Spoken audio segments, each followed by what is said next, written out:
আমি বাবাকে বললাম আমার সব ফ্রেন্ডরা ঘুরতে যাচ্ছে, আমিও যাব। বাবা তখন এক দৃষ্টিতে আমার দিকে কিছুক্ষণ চেয়ে রইলেন, তারপর বললেন বিয়ের পর বউয়ের সাথে যাইও, বিয়ের আগে ছেলেদের এত ঘুরতে হয় না। আমি তখন প্রশ্ন করিনি কেন বিয়ের আগে ঘুরতে হয় না, কারণ তিনি রান্না নিয়ে ব্যস্ত হয়ে গেলেন। মায়ের সাথে আবার আমার অত ভালো সম্পর্ক নেই, অত্যন্ত রাগী মা। তাও আমি মাকে বললাম, মা আমি কি একটু ঘুরতে যাইতে পারি না? মা তখন ব্রু কুচকে বললেন, পড়াশোনার কি খবর?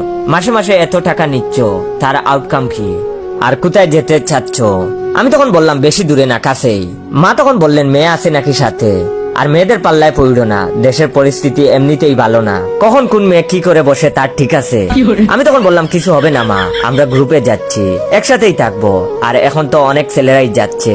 তখন মা বললেন, তাদের ফ্যামিলি আর আমার ফ্যামিলি এক না, আমাদের মান সম্মান ইজ্জত আছে। আমি তখন বললাম, যাব না তাহলে মা? তখন মা বললেন, যাও, এটাই শেষ, এরপর বউয়ের সাথে যাইও। আমি তখন বললাম, আচ্ছা মা। মা অবশেষে রাজি হইল। বাবা তখন তরকারি রান্না করছিল, বিষয়টা দেখে মন খারাপ করলো, আর আবেগী গলায় মাকে বলল, ছেলেটাকে এভাবে যেতে দিচ্ছ, যদি কিছু হয় তখন? তখন মা বললেন, তোমরা পুরুষ মানুষ, বিতুর ডিম, ছেলেটা একটু ঘুরবে না, দুনিয়াটা একটু দেখবে না, সারাদিন কি রান্না করে থাকবে নাকি?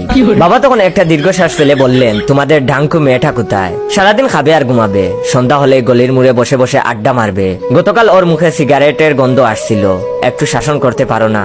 মা তখন বেশ বিরক্ত হয়ে বাবাকে একটা ধমক দিলেন, আর বললেন, মেয়ে কি এখন ছোট, বাহিরে ঘুরবে, আড্ডা দিবে, মজা মাস্তি করবে, এটাই তো নিয়ম। আমিও তো করেছি, কই নষ্ট হয়ে গেছি নাকি?